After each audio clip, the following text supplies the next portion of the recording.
Boa tarde, Boa Carol. tarde, Bruno. Como você está nessa sexta-feira? Muito bem, feliz que é sexta-feira, amanhã é feriado. Graças bom demais, a Deus. Né? No Sem Censura de hoje, vamos falar de longevidade, Nelson Rodrigues de raiva e música.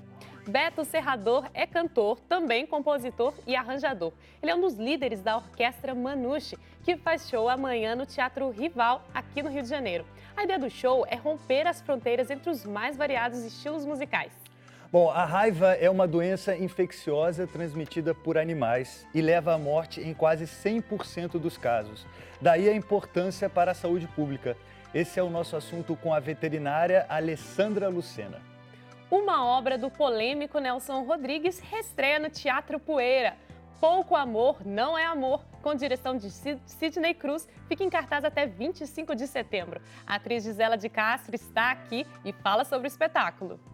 No Brasil dos anos 40, a expectativa de vida era 45 anos. Hoje, o brasileiro vive em média 76 anos. Essa evolução do mundo pode ser vista na exposição Longevidade, os caminhos para viver mais e melhor, que está em cartaz no Centro Cultural dos Correios, aqui no Rio. Esse é o assunto da curadora Fernanda Ferraz. Ela está aqui para contar o que o público pode esperar dessa mostra. E você aí de casa também é nosso convidado para participar do Sem Censura. Só colocar a hashtag Sem Censura nas redes sociais ou mandar uma mensagem pelo WhatsApp. O número é 021 999 03 5329. Manda sua mensagem que a gente está esperando. E agora para onde que a gente vai? Agora a gente vai para um lugar especial, falar com uma pessoa mais especial ainda. A gente está indo a semana inteira para lá, então hoje não vai ser diferente. Olha ela aí, Cate Navarro. É a Cate Navarro. Diretamente da Bienal do Livro. O que você tem de novidade aí, Cate? Boa tarde, Bruno, Carol, também aos convidados e ao público do Sem Censura. É um prazer estar com vocês mais uma vez, a gente aqui e vocês aí, a gente aqui para levar informações de literatura e também sobre o que está acontecendo. Hoje, aqui na Bienal, o público lotou mais uma vez os pavilhões, está super movimentado, os autores estão aqui lançando seus livros, enfim. E também aconteceu um fato diferente. A Bienal recebeu a visita de fiscais da Secretaria Especial de Ordem Pública da Prefeitura, que vieram para vistoriar, enfim, fazer uma fiscalização em todos os estandes, para, enfim, ver se haviam obras consideradas por eles como impróprias para menores de idade. Eles já saíram daqui, não houve nenhum tipo de retenção de livros, também não houve nenhum tipo de multa. E a direção, a organização aqui do evento da Bienal soltou uma nota agora recentemente para a imprensa, que eu vou ler para vocês com a explicação sobre o que aconteceu aqui e, principalmente, qual vai ser o posicionamento da direção da Bienal a partir de agora. A Bienal do Livro do Rio entrou com um pedido de mandado de segurança preventivo no Tribunal de Justiça do Rio de Janeiro nesta sexta-feira, portanto, hoje, a fim de garantir o pleno funcionamento do evento e o direito dos expositores de comercializar obras literárias sobre as mais diversas temáticas, como prevê a legislação brasileira. Consagrada como o maior evento literário do país, a Bienal do Livro mantém a sua programação normal para o fim de semana, dando voz a todos os públicos sem distinção, como uma democracia deve ser. Este é um festival plural, onde todos são bem-vindos e bem representados. Entre sexta-feira e também até o domingo, último dia do evento, a Bienal vai receber autores e artistas, pensadores e também acadêmicos do Brasil e exterior para participar de 39 painéis sobre os mais variados temas como fake news, felicidade, ciências, maternidade, teatro, literatura trans, LGBTQ+, a mais e muito mais do que isso. Além de todo um pavilhão dedicado a crianças com contação de histórias, lançamento de livros e espetáculos circenses. Essa foi a nota que a organização da Bienal do Livro 2019 passou ainda há pouco para toda a imprensa, explicando como é que a Bienal vai prosseguir a partir de agora, depois da visita da fiscalização da Prefeitura do Rio.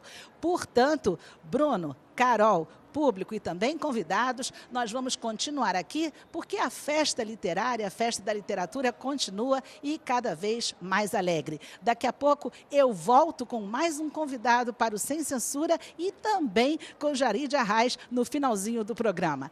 É a TV Brasil na Bienal do Livro 2019. Oba, que Valeu, maravilha! Quando quiser falar com a gente aqui, é só chamar que você entra no programa, hein? E agora a gente vai fazer o quê, Carolzinha? Agora a gente vai escutar música, né? Vamos escutar o Beto Serrador. Qual música você vai tocar pra gente primeiro? Eu vou cantar Céu de Outono, que está no disco de lançamento, o Beto Serrador e Orquestra Manus. E lançando um pouquinho, falando um pouquinho desse show que vai ter amanhã no Teatro Rival, Petrobras, às 19h30, com participação das Chicas e Leandro Maia. Então, vamos escutar para depois a gente saber mais sobre esse projeto, Oba. né? O palco é seu. Vamos lá.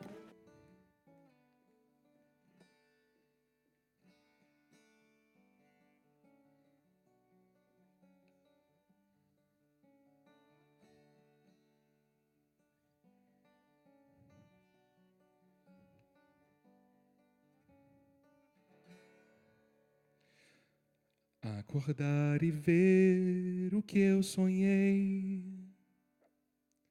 céus de antigos outonos vão chegar para lembrar da vida que passou por nós.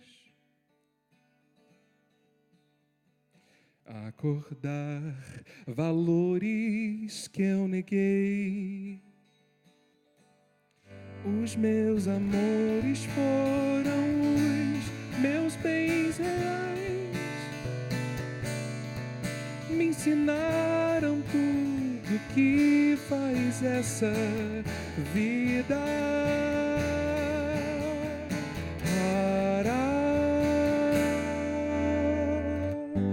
Segue a vida com o que aprendeu.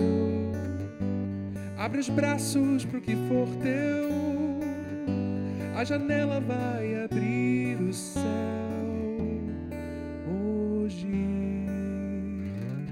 Se houvesse um jeito de voltar e de viver pelo que não foi dito. Se houvesse um jeito de voltar e de fazer o que não foi feito. Segue a vida que aprendeu. Abre os braços pro que for teu. A janela vai abrir o céu hoje.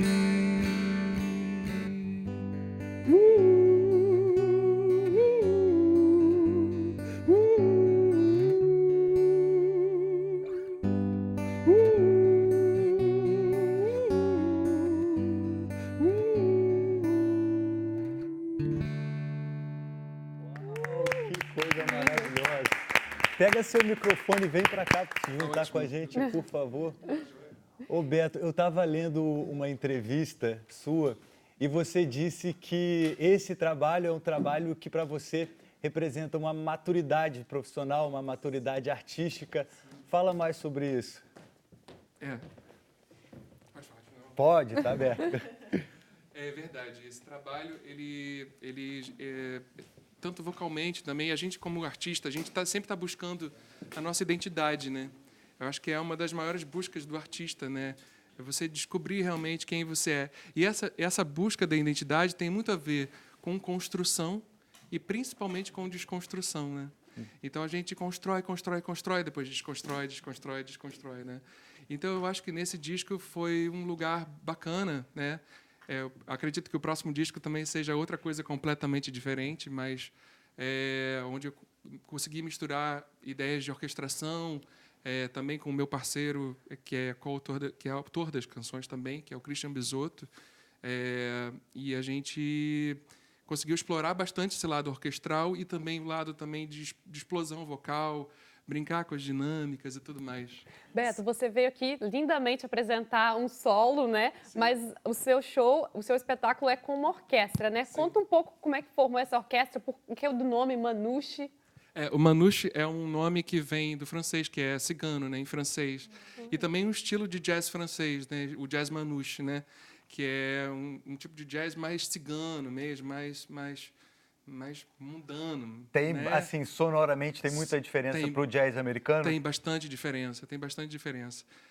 Tem o Django Reinhardt, né, que é um violonista incrível, né, que perdeu um dedo, então ele tocava de uma forma bem específica e tal. Mas a nossa orquestra Manouche é um pouquinho diferente. A gente não faz uma ligação com o jazz Manouche, não. É mais Manouche no sentido da gente não querer um rótulo, sabe? A gente legal. quer... música sem prateleira. São 11 integrantes da orquestra? São 11 integrantes da orquestra. De várias cidades do Brasil. Sim. Eu Tem achei isso gente muito de legal. Porto Alegre, de Friburgo, de Curitiba, de São Paulo. Eu sou do Rio. É uma miscelânea. Essa mistura é boa. Na hora de trabalhar, ter várias Certo. culturas, várias cidades, como é que funciona isso? A gente, todos moram no Rio, né? Isso facilita bastante. Mas é engraçado. Mas viveram em outras realidades. Sim. Tem que falar no microfone. Assim. Traz a diversidade, né? A diversidade e aquela coisa, né? 1 mais 1 na música não são 2, né? São muitos, né? A coisa da inteligência coletiva é uma coisa incrível, assim, como é que você encontra com outra pessoa e faz música com outra pessoa e quando você vai ver, aquilo não sou mais eu e ela também não é mais ela, é outra coisa, né?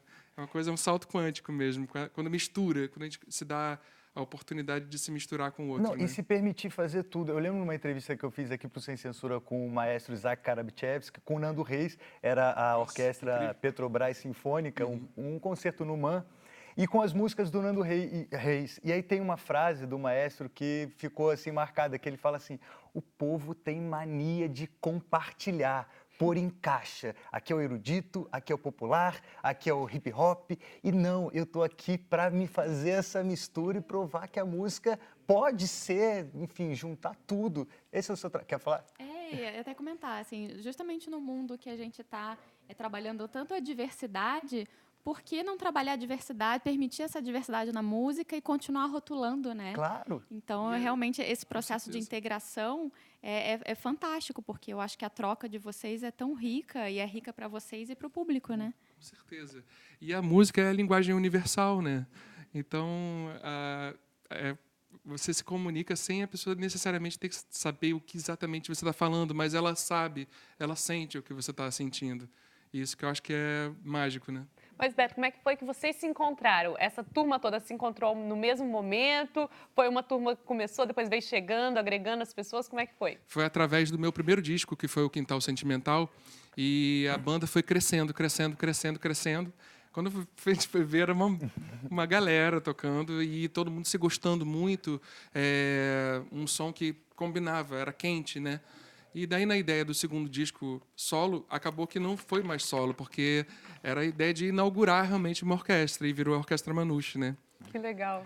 Amanhã a gente vai estar lançando a Pequena Manouche, que, na verdade, são 4, é um quarteto, e a gente fez uma sonoridade mais crua, mais rock, e a gente está chamando as Ticas, que é um grupo de cariocas compositoras.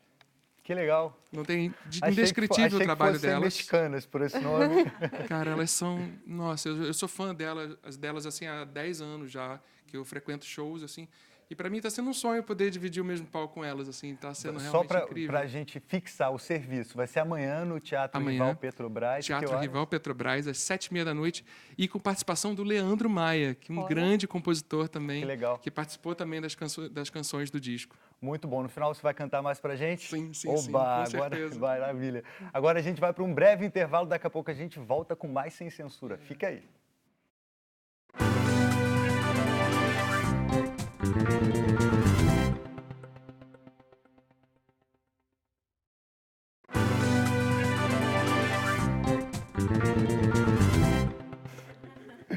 Olha aí, estamos de volta com o Sem Censura nesta sexta-feira e agora a gente vai falar de uma doença que é transmitida pelos animais. É isso, Alessandra? É isso mesmo. É uma doença muito preocupante, A né? raiva, né? Só A para quem não raiva, acompanha isso, a a abertura. raiva é uma zoonose, é uma doença infecto-contagiosa, transmitida pelos mamíferos, né? Então, todo mamífero é capaz de contrair, adoecer e transmitir esse vírus.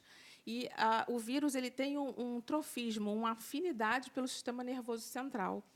O encéfalo provoca uma paresia, paralisia, incoordenação, e aí que está a preocupação. Todo acidente, principalmente no meio urbano, né, que o homem possa sofrer de arranhadura ou mordedura de um animal, tem que buscar procurar saber a procedência e os cuidados sanitários desse paciente, desse animal, né, e buscar a ajuda de orientação do posto de saúde, dos médicos, porque o principal, o animal que provocou o acidente, que mordeu, se ele realmente for portador de raiva, da raiva, ele vai transmitir esses vírus para a pessoa, mas se a pessoa entrar num protocolo logo de lavagem da ferida e lavar com água e sabão? Água e sabão, o próprio pH do sabão já diminui muito aquela carga viral, né, na doença, e entrando com um protocolo vacinal ou com soro antirrábico ou processo vacinal, consegue debelar e resolver o problema antes que o vírus atinja o sistema nervoso central, porque a partir do momento que atinja a parte nervosa, aí é uma doença que não tem cura. É quando atinge o cérebro, né? Isso, a parte nervosa mesmo, o sistema nervoso. Alguém aqui já foi mordido por cachorro? Eu já fui mordida. Já? Tem uma história, as pessoas falam assim... Na verdade, eu sei que é um desvio de caráter, mas eu não gosto muito de animais. Eu sou uma ex-bióloga que não gosta muito de bichos, a verdade é essa. Mas uma vez eu fui na casa de uma pessoa onde a minha irmã estava hospedada e a minha sobrinha, naquela euforia de me ver para brincar, soltou o cachorro do quintal. Ele veio com tudo. Era um labrador já idoso, vai ver que ele estava um pouquinho já, né, com uma certa senilidade. Mas ele veio em cima, me deu 6 dentadas. Uau! A sorte é que eu estava com uma calça jeans bem grossa. Eu fiquei toda roxa, cheia de hematoma. Mas o que você fez na hora? Você lavou, você procurou... Aí lavei, liguei para uma amiga que é veterinária também. O cachorro estava vacinado. Sim. Ela até passou... Pode falar o nome do produto? Ela mandou passar Povidine. Pode, Povidine, que é um negócio de iodo. É um sabão. Ela fez bem? Vamos saber agora. A recomendação é usar sabão mesmo, sabão em barra mesmo. Mas eu Porque aí fiquei dá uma muito eliminada nos dolorida. vírus. Agora, sabe o que é pior? O cachorro, algum tempo depois, ele que morreu. Ô, Aí tadinho. falaram que a pessoa horrorosa.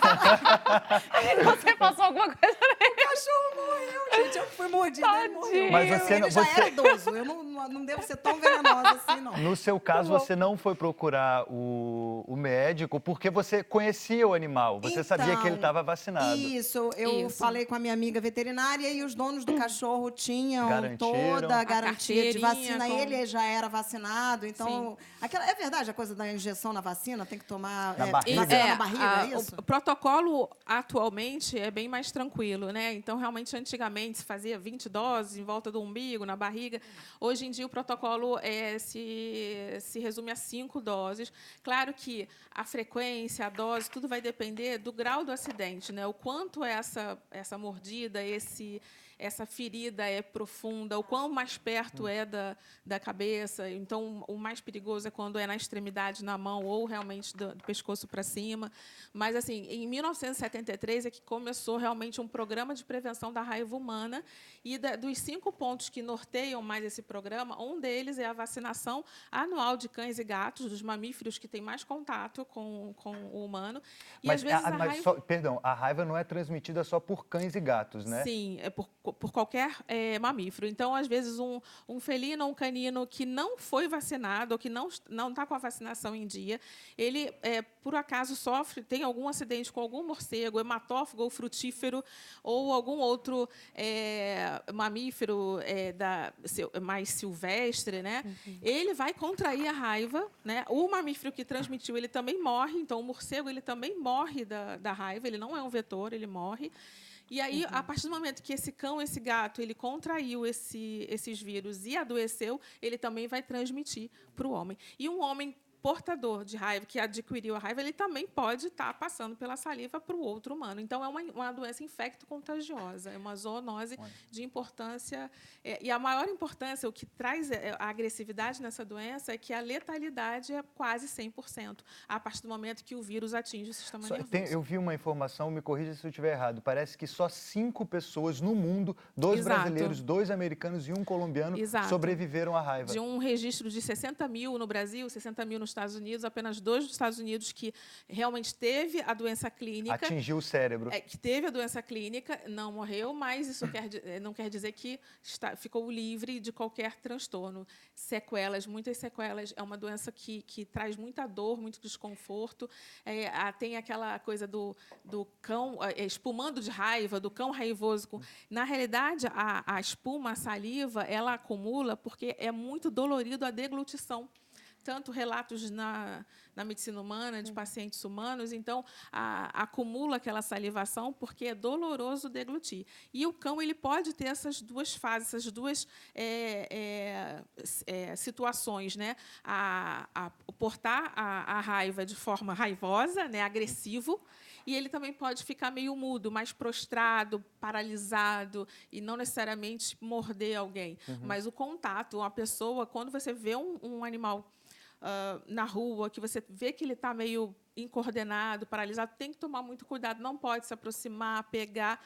O brasileiro tem essa mania de não pode ver um bebê e um cachorrinho que quer pegar. Esses dias eu fui mordido no elevador. Acudir, ajudar, isso é importante, sim, mas tem que ter consciência, tem que ter essa divulgação, que é uma doença muito grave. Alessandra, e para mulheres que estão gestantes, isso chega a passar também para o bebê, para o feto? Olha, na realidade, vai comprometer a vida dos 2, da mãe, porque o período de incubação no homem é de 14 a 56 dias.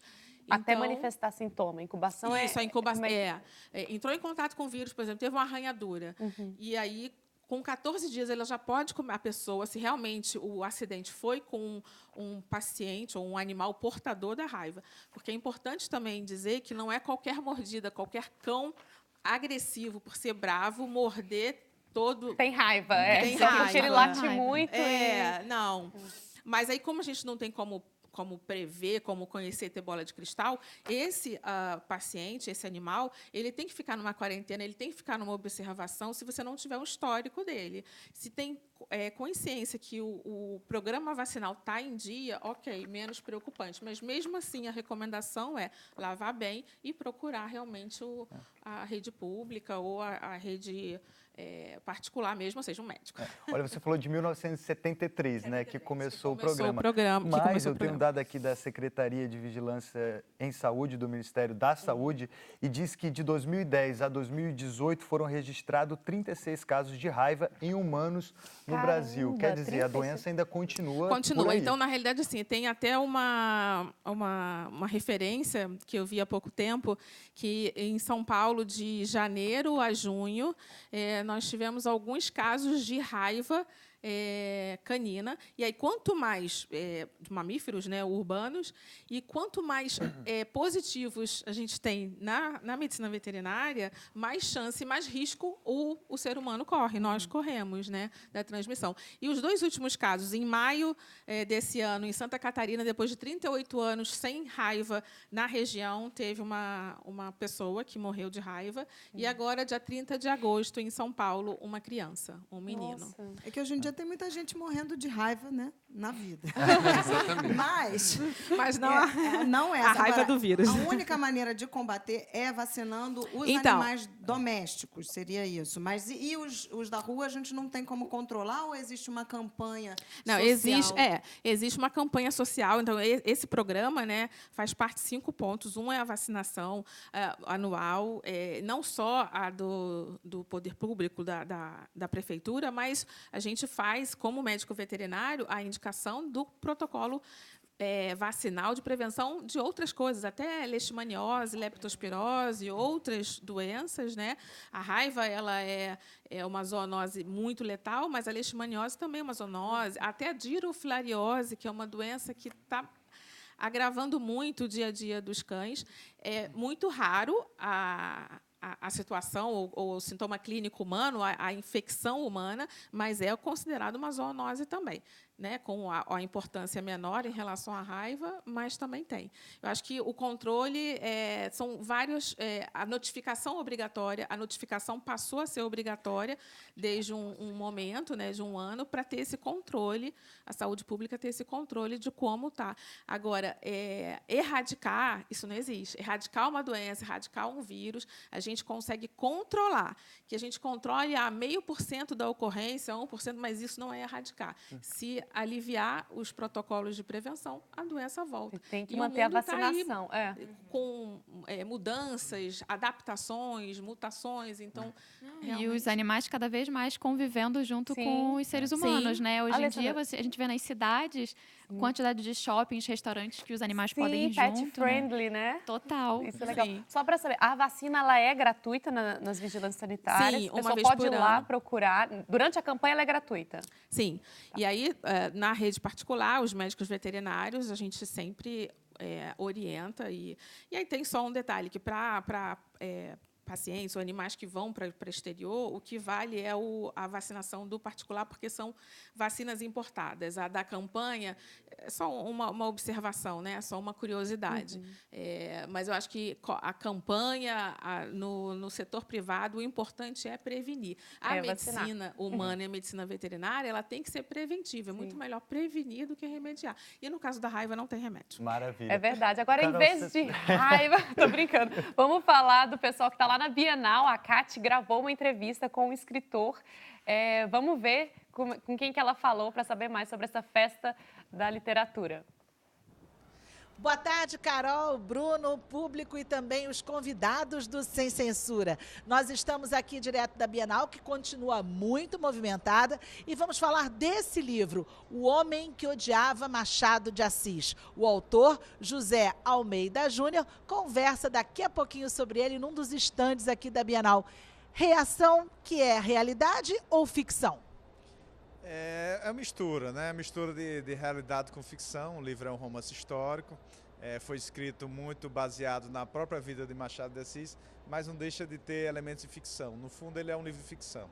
Esse título deixa a gente muito curioso, não é? Muita gente não pergunta para você, mas como alguém pode odiar Machado de Assis? Eu sempre respondo odiar Machado de Assis só na ficção, né? Na realidade, Machado de Assis foi o nosso maior escritor, com certeza, de todos os tempos.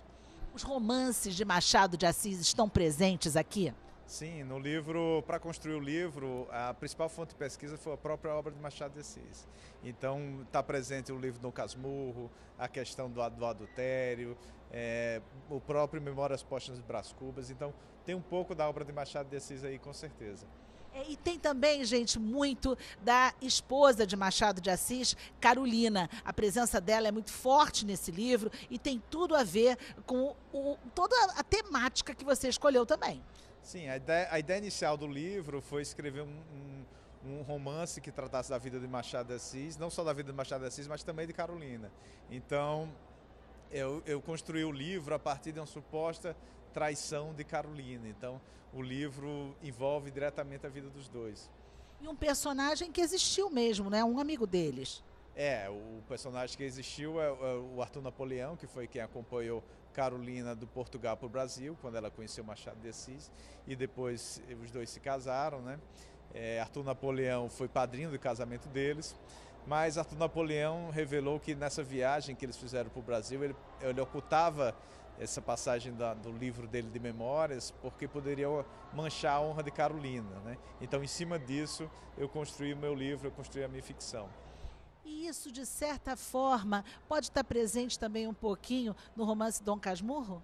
Sim, porque, no fundo, o Dom Casmurro não é um livro sobre adultério, na verdade é um livro sobre o ciúme, né? Então, esse meu livro também tem muito disso, do ciúme, né? Muito mais do que o adultério, que é o tema realmente do livro, o ciúme. Esse livro aqui, vale também dizer para o público que ele traz uma foto do Machado de Assis na sua cor original. E é a primeira vez que alguém tem na capa de um livro, principalmente, uma foto original, porque em geral aparece um Machado de Assis embranquecido. Isso foi uma coisa que você pediu para que fosse assim? Sim, o livro já estava pronto na gráfica, ele estava com essa imagem de Machado de Assis, mas ele mais embranquecido. E foi divulgada a campanha da Faculdade Zumbi dos Palmares, chamada Machado de Assis Real, e nós conseguimos interromper na editora o processo de produção do livro e alterar a capa. Então esse livro foi a primeira capa que saiu com a foto de Machado de Assis negro. Você diria que Machado de Assis está muito presente no Brasil de hoje? Sim, porque Machado de Assis, no fundo, ele representa muito da maioria dos brasileiros, né? De uma origem humilde, de uma origem mestiça, que acabou tendo uma pequena ascensão social, muito em razão do esforço intelectual dele. Esse livro... As dificuldades, né, em relação à questão de raça, enfim. E esse livro está disponível às pessoas que tiverem interesse? Sim, o livro já está na maioria das livrarias, né, nas redes de livrarias, está na internet também, é possível encontrar o livro fácil. José Almeida Júnior, então corre lá para o estande que você vai conversar com o pessoal, não é isso? Sim, obrigado, Cátia. Obrigada a você pela sua entrevista. Nós voltamos ao estúdio com você, Carol, Bruno, e daqui a pouquinho a gente volta com mais informações aqui da Bienal. É a TV Brasil na Bienal do Livro 2019. É só chamar, Cátia Navarro. Se você quiser entrar aqui no Sem Censura, chama que a gente libera. Bom, agora vamos falar de teatro. Gisela está aqui com a gente. Quer dizer que a gente perdeu uma bióloga? Então, perdeu. Mas ganhamos uma atriz, produtora, diretora. Eu sou formada em biologia, mas assim, eu não aguento. Eu olho um gato, eu acho até fofo, mas eu só penso na toxoplasmose. Meu Deus. Eu já falo, vai, lava a mão, pelo amor de Deus, não esfrega o olho. Enfim, aí hoje eu sou mais feliz no teatro, que eu não preciso me preocupar tanto com essas coisas. Vai, conta da peça, então. Está em cartaz agora, volta para o Teatro Poeira, aqui no Rio, terças e quartas. Isso, Teatro Poeira, Pouco Amor Não É Amor, até tem umas imagens aí passando. É terça e quarta, às 21 horas, o Teatro Poeira fica ali em Botafogo, é um teatro lindo, sou apaixonada por esse teatro. E estamos nessa curtíssima temporada, vai só até o dia 25 de setembro. Conta a historinha da peça. Então, estava até ouvindo, né? A gente estava aqui comentando. Eu fiz um conto de Machado de Assis, que eu amo, não odeio, eu amo Machado de Assis, que era o Linha Reta e Linha Curva, há 10 anos atrás. E agora, Pouco Amor Não É Amor, que, na verdade, é uma compilação de contos que foram lançados nesse livro aqui. Eu tive contato com ele em 92, eu acho, o livro foi lançado. Eu sempre gostei muito desse livro. E, uma certa época, eu dei de presente, de aniversário, para o Sidney Cruz, que é o diretor do espetáculo, que é muito meu amigo. E aí eu falei, Sidney, na dedicatória eu coloquei, quem sabe um projeto para o futuro. E aí ele estava passando por uma fase meio assim, desgostosa, estava carente, estava tristinho. Pegou o livro para ler, para entender por que pouco amor não é amor. Abriu, viu a dedicatória e aí tirou uma foto e me mandou. Falou, e aí, vamos? Já eram 10 anos, já tinham se passado 10 anos. Que legal. Dessa história que eu tinha sido assistente dele, de direção e tal. E aí eu falei, vamos. E aí, muito rapidamente, o projeto aconteceu. Porque, às vezes, você pensa num projeto, até ele sair da gaveta e do papel, ele demora, né? 2, 3, 4 anos. E eu coloquei num edital, e a gente ficou como suplente. Logo, o primeiro edital, eu falei, poxa, então o projeto é legal, né? E fomos aceitos pelo Sesc Tijuca para estrear lá. Então, a gente montou, sem patrocínio, mas assim tinha esse pré-contrato que o Sesc faz, né, de espetáculos. A gente conseguiu levantar ali um monte de coisa. E agora até me dei conta de que a figurinista que fez lá atrás o Linha Reta, Linha Curva, está com a gente no Pouco Amor Não É Amor. Que legal. Que é a Patrícia Muniz. Eu acho que você está falando da figurinista, porque a gente está querendo saber dos figurinos. Porque a peça, os contos do Nelson, do livro, são contos da década de 50. Sim. Você quis saber se os figurinos são da década de 50? Sim. Eu queria saber se as histórias, porque são histórias de relacionamento, né? Conta um pouco pra gente. Várias situações envolvendo casais, envolvendo situações que ele publicou, acho que até era num periódico, era num jornal. Isso. Chama Flan. Isso, era no Flan ali, nos anos 50. Então é bem crônica do que se passava na época, né? Ele era repórter policial, né? Isso, exatamente. Ele tinha essa coisa do jornalismo. E ele, nesse jornal, ele escrevia esses contos que já tinha uma carga dramatúrgica muito forte, porque tem várias cenas que têm diálogos. Cenas não, eu já chamo de cenas. Vários contos que já tem muito diálogo. Então, já existia uma dramaturgia ali dentro. E o Sidney, então, pegou vários contos que falam, né, de amor, de traição, de morte, de paixão, enfim, de incesto, coisas que o Nelson ama, né? Amava. Coisas rodriguianas. Coisas rodriguianas. E fez essa montagem, esse carrossel de personagens. Então, é muito dinâmico o espetáculo, porque uma cena entra por dentro da outra, os personagens, às vezes, se fundem. A gente tem uma cena, então, que somos nós 4, eu, Gisela de Castro, Daniel Chagas, Alain Pellegrino e Débora Rocha. Nós fazemos os 4, assim, e a gente, às vezes, faz 2, 3 personagens ao mesmo tempo, mudando ali um adereço ou outro. E essa sacada da Patrícia Muniz, que é a figurinista que eu estava falando, foi muito bacana, porque, às vezes, é assim, é uma saia que rodou, tirou a saia, já virou outra coisa. Entendi. Bota um brinco aqui, já virou outra É coisa. uma tecnologia toda, assim, né? É toda uma eu adoro partitura. isso. As pessoas falam muito disso também, que o espetáculo é coreografado. Parece uma dança, porque é um tango. É o tempo inteiro uma coreografia dos atores em cena num jogo muito dinâmico. Mas, Gisela, isso exige mais dos atores, né? Porque vocês não têm aquele figurino diferente para se apoiar, de repente tem que mudar ali a voz, Não, gente, né? eu falo, Sidney, eu posso falar que ele é meu amigo, que eu amo. Ele é o Capitão Nascimento do Teatro Nacional. Pede para sair. Eu falo, Sidney, eu estou morta, pelo amor de Deus, estou há 8 horas aqui, isso é uma maratona. E a gente não para, é o tempo inteiro ali. Gisela, e tem... É bom que eu mantenho o preparo físico. E tem preparação física para tanto gás que vocês precisam nesse trânsito todo? Os meninos, eles estão com uma barriguinha, eles podiam dar uma Ah, olha aí. Tem uma hora que aparece, eu não vou dar spoiler, Olha o não. recado.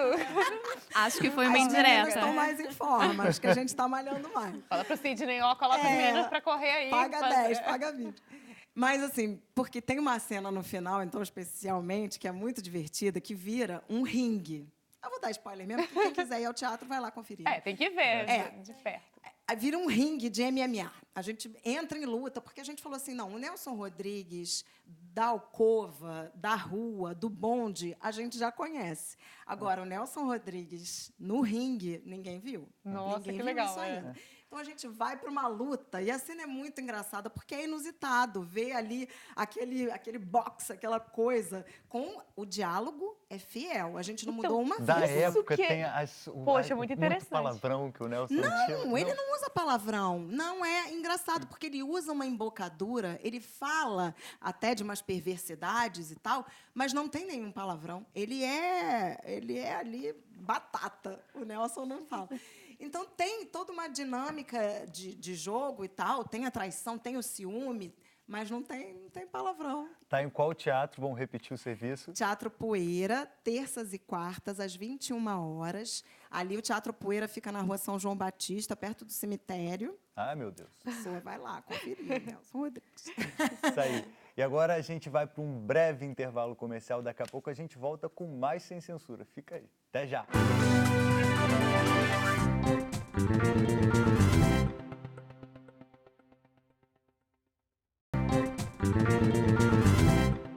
Voltamos com o Sem Censura e agora a gente vai falar de longevidade, é isso? Com certeza. Tudo bem? Tudo bom? Tarde. Boa tarde, Bruno. Conta um pouco dessa exposição pra gente. Essa exposição tá maravilhosa. Ela foi feita com muito carinho. Foi uma parceria da seguradora Mão Geral Aegon com a Agência O Globo e o Centro Cultural Correios.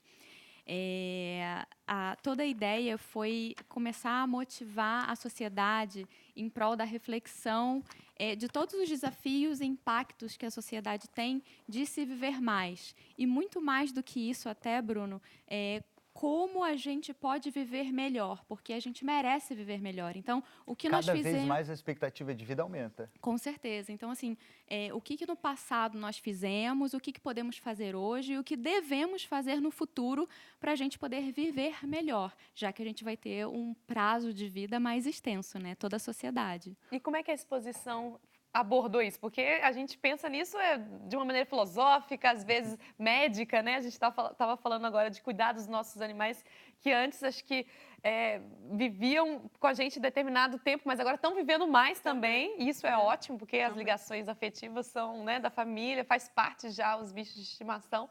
E como é que vocês escolheram? Que recortes vocês fizeram nessa exposição? A ideia foi trazer uma primeira sala, chamada Sala Almanac, onde a gente traz as 5 gerações da sociedade, que é a geração entre guerras, a geração Baby Boom, X, Y e Z.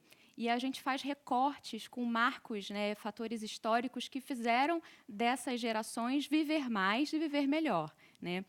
Após essa primeira entrada dessa sala, que você entende, né, de forma tangível o que fez a sociedade viver mais, a gente entra na sala que a gente chama que é a sala Playground, que é uma sala super interativa, cheia de experiências para a gente tangibilizar o que nós podemos fazer para viver mais e melhor. O que a gente tem de exemplo, assim, só para poder Olha, imaginar? tem muita coisa bonita, assim. Tem um painel que a gente chama de estilo de vida, que são os hábitos como fatores da longevidade. Então, a gente provoca o visitante a se identificar através da sua geração numa caixinha que está repleta de adesivos coloridos e tem vários fatores no painel com graduações, né? E questões como alimentação saudável, atividade física, bem-estar, se você está feliz profissionalmente. E aí você mesmo pega o seu adesivo e você vai graduando a intensidade. Que é um processo de reflexão para saber, nesses fatores, como é que você está se sentindo. Eu vi que tem a cápsula do tempo também. Tem, é uma parte super bacana também, que a gente faz uma carta para o futuro, né? Essa brincadeira, né, da cápsula do tempo, você pode escrever uma mensagem, né, para um familiar, um ente querido, um amigo, ou até para você mesmo, falando as suas expectativas para o futuro, o que você espera, o que você gostaria, uma mensagem mesmo de carinho. Você coloca a data com que essa pessoa, né, você mesmo quer abrir no futuro, você lacra e deposita realmente na urna dos Correios para os Correios te entregar. Gente, que perigo. Queria fazer uma perigo pergunta, de emoção, né? começar pelo Beto, fazer uma pergunta para todo mundo, vai gerar, vocês vão pensando. Você pensa na velhice? Eu penso. Eu penso. Pode pôr o microfone mais pertinho, Fala mais perto Beto. do microfone. Sim. Eu penso na velhice, sim. E penso também na infância, né? E a relação da infância com a velhice. Como é que a gente pode não perder valores da nossa essência e, ao mesmo tempo, não brigar com o tempo, né? Porque o tempo chega para todo mundo, né? Então, você pensa assim, pensando... e financeiramente? Você já guarda um dinheirinho, poupa? O dinheiro que entra, dinheiro que sai. Eu invisto muito nos meus projetos, então é uma coisa que eu não penso muito. Deveria pensar, mas... Olha... Mas o artista tem essa coisa maluca, né? De produção, essa aí faz, parte né? da infância, a gente tem inclusive uma estação chamada Brinquedoteca, onde a gente tem uma diversidade de brinquedos de todas essas gerações, onde você pode se identificar, até porque a gente entende que quando você faz um resgate na tua memória sobre alguma coisa que te agradou, né, uma boa lembrança, isso inclusive é um movimento de elevar o teu espírito, elevar a tua alma. Uma boa recordação é você enriquecer, né, a alma, ser alegre. Então isso inclusive alimenta também mentalmente as pessoas para viverem melhor. Legal. Né? Alessandra, você... Penso sim na qualidade de vida, né, no envelhecimento já. Então, eu começar a programar, e quando fala na infância, tudo que quando você pensa na infância, tudo que era importante para você, que é importante, então envelhecer buscando, no meu caso, né, estar perto da natureza, uma vida simples, num sítio, rodeado de bichos, de cavalo, montar, que são coisas que eu gosto. Então, acho que esse é o envelhecimento, né, junto com o parceiro. Eu sou casada há 20 e poucos anos, então tenho uma família linda, tenho trigêmeos, então envelhecer, sim, já é uma preocupação minha. E queria deixar só aqui sobre medicina veterinária, né, a website Clincardio Cardiologia Veterinária e o Instagram também, Clincardio Cardio Veterinária. Olha, ainda sobre meio ambiente e animais, a gente também tem uma experiência muito bacana na exposição, onde a gente fala da longevidade das coisas, porque é a forma também como a gente se relaciona com o meio ambiente, né? Afinal, a gente vive dentro de um ecossistema que ele precisa estar todo bem organizado para você poder viver melhor. Então, a gente fala também de toda a parte de prevenção de cuidados com os animais, com o meio ambiente, onde a pessoa pode, na verdade, ver um quiz, né? Você tenta acertar a longevidade, né? Quantos anos tem aquele animal ou tem aquele objeto, para você entender o quanto é preocupante o descarte de lixo. Eu tô louco para ir nessa exposição. Que bom, está convidado. Centro Cultural dos Correios. Isso, Centro Cultural dos Correios, até o dia 15 de setembro. É de terça a domingo, de meio-dia às 19 horas. A entrada é gratuita. Oba, melhor de tudo. Carolzinha, tem novidade? Pode falar? Não, vou só escutar a Gisela. Não, só porque eu ia falar isso. Essa coisa de preservar é super importante. Se a gente mantém, né? Se a gente cuida, dura. Isso é para tudo. Assim. Se a gente não queima, se a gente preserva, se a gente não desmata, vai durar. Se a gente não cuidar, não dá certo. E eu trabalho também numa série, estou desenvolvendo uma série com um neurocientista, o Steven Hein, e que tem muito a ver com isso, porque a neurociência hoje ela trabalha muito com um dado de que o exercício físico ele é gerador e mantenedor de neurônios vivos e saudáveis. Então, a neurociência hoje ela vai muito de encontro a essa questão da felicidade, do exercício físico, do pensamento positivo, de você buscar novos conhecimentos. Isso é a manutenção da vida. E se a gente pensa que hoje você pode chegar até 100, 110 vamos chegar anos... até 150 anos. E não tem como... Eu estou no primeiro terço da minha vida. E não tem como separar a longevidade com qualidade de vida, né, e o meio ambiente, para você ter uma qualidade de vida. Carolzinha tem que cortar falando de em como ela tem uma novidade. Só para a gente ir ver a Kati falando do último dia que ela está lá na Bienal, a Bienal que vai até domingo, a Bienal Internacional do Livro aqui no Rio de Janeiro. Vamos ver como é que foi essa semana, essa última participação.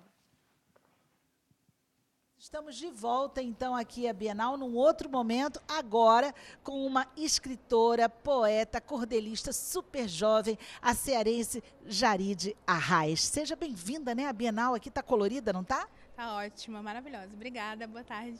Gente, a Jaride, o primeiro livro dela de contos é esse aqui, Redemoinho em Dia Quente. Ela vai falar sobre esse livro aqui na Bienal, conversar com o público. Amanhã também participa de uma mesa, não é isso, Jaride? Isso, 11 horas na Arena Sem Filtro. Isso. Jaride, o que você pode dizer hoje para o público, principalmente sobre a participação feminina no cordel, na poesia? Bom, eu comecei a escrever cordel por influência do meu pai e do meu avô, que são cordelistas, né? Mas eu queria trazer uma voz nova para o cordel, trazer temas novos, né? Que eu nunca tinha lido enquanto eu crescia. Porque eu só li aqueles mesmos temas de sempre, com o lampião, com aquelas figuras masculinas, heróicas, né? Então eu queria trazer heroínas para os cordéis, mulheres heróicas, inspiradoras. Então eu acho que essa descoberta minha foi muito importante, porque eu também fui trazendo mulheres comigo, né? Para a gente falar sobre cordel, fazer com que as pessoas descubram mulheres cordelistas, poetas, né? Eu acho que isso é muito inspirador para outras mulheres, não só para o cordel, que é muito importante para a literatura brasileira, para a cultura brasileira, mas para a literatura como um todo, né? Eu acho que o cordel ele é uma literatura tão literatura quanto qualquer outro gênero. E eu acho que isso encoraja as mulheres a escreverem, né? Esse é meu trabalho, assim, inspirar outras mulheres. E é um trabalho, gente, que vale a pena ser lido. E aí eu peço a você que convide as pessoas para lerem o seu livro. O que elas vão encontrar? No Redemoinho em Dia Quente vai ter muita influência de cordel, né, da linguagem do cordel, do ritmo, da métrica, da cultura, né, do interior do Ceará, do sertão cearense. Vão ter muitas protagonistas mulheres, né, isso é uma coisa que eu trabalho bastante, eu faço questão disso. São mulheres muito diferentes umas das outras, né, então tem idosas, tem crianças, jovens, tem muita diversidade. Essa é uma questão que eu faço questão de trabalhar, muita diversidade, muita pluralidade, porque eu acho que a gente precisa enxergar o mundo e o Brasil como ele é, que é diverso, é colorido, né, cheio de vozes diferentes. Então é um livro que todo mundo vai conseguir ler algumas histórias e se enxergar ali, né? Eu acho que isso é muito legal na literatura, você se enxergar na história de verdade, você entra ali de verdade e isso promove diálogo, promove encontro, que é o que a gente precisa. Jaride, de certa forma, eu acho que muita gente desconhece, principalmente a força da mulher nordestina, aquela que está no interior e que muita gente não sabe, desconhece, não tem noção da situação. Eu também penso que sim, acho que a gente tem uma imagem muito estereotipada, às vezes, né? Um clichê, aquela ideia do chão rachado, da vaca morta. E nesse livro eu não trago isso, eu quero mostrar as mulheres nordestinas como elas são na vida real, né? Que tem uma mulher que é pobre, tem uma mulher que não é, tem a mulher que é super subversiva, tem a mulher que gosta da tradição, né? Somos muitas. Né? Eu acho que é nisso que a gente encontra a força, que a gente vê a força e se fortalece umas com as outras. Né? Eu acho que é por aí que a gente enxerga mesmo o Nordeste, a força das mulheres, como a gente vai criar isso literariamente, na ficção e não na ficção também. Jaride Arraes, a sua delicadeza, não é não, gente? É impressionante a leveza que uma mulher nordestina pode ter e por trás tanta força, tanto brilho e tanta determinação. Que você leve essa leveza aqui para a Bienal, tá bom? Ah, linda. Obrigada. Obrigada, Jaride. Pessoal, a gente vai encerrando aqui a nossa participação no Sem Censura. A equipe que trabalhou ao longo de toda essa semana aqui, a equipe da TV Brasil, agradece a vocês pela audiência e também agradece a organização da Bienal. Foram dias incríveis, de muita literatura, de muita emoção e, principalmente, de uma certa satisfação em poder falar com gente tão rica de histórias como os nossos autores.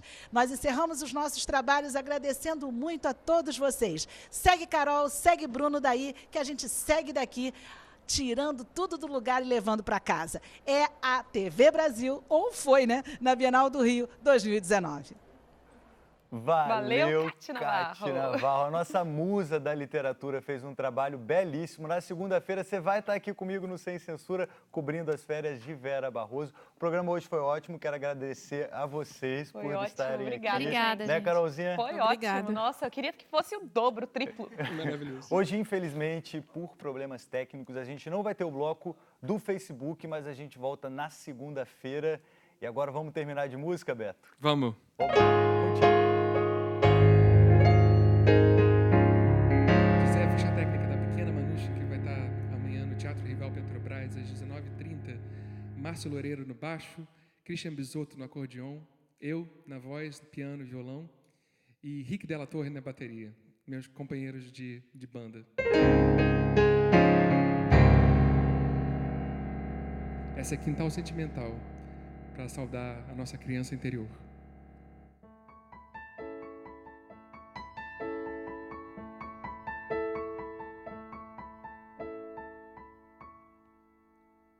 No carrossel do céu que roda eu vou junto a girar, na catapulta do infinito vou me arremessar no meu quintal sentimental.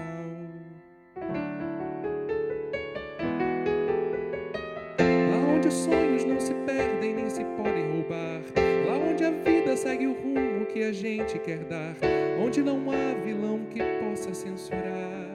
Eu vou brincar, eu vou correr, eu vou voar entre as estrelas do universo que iluminam o breu, pra muito além, onde ninguém consiga entrar senão eu, no meu quintal sentimental.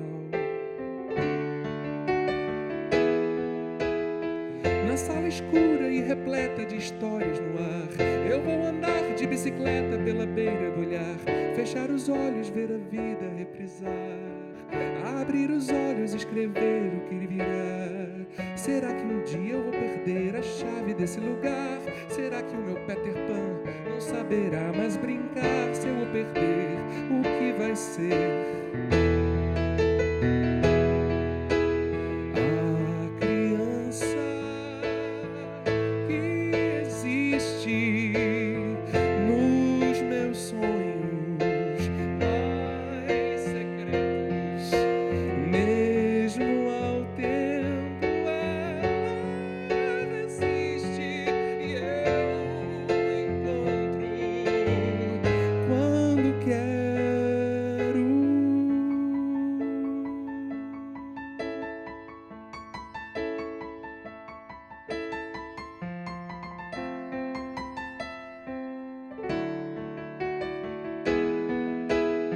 Na sala escura e repleta de histórias no ar, eu vou andar de bicicleta pela beira do olhar, fechar os olhos, ver a vida reprisar, abrir os olhos, escrever o que virá.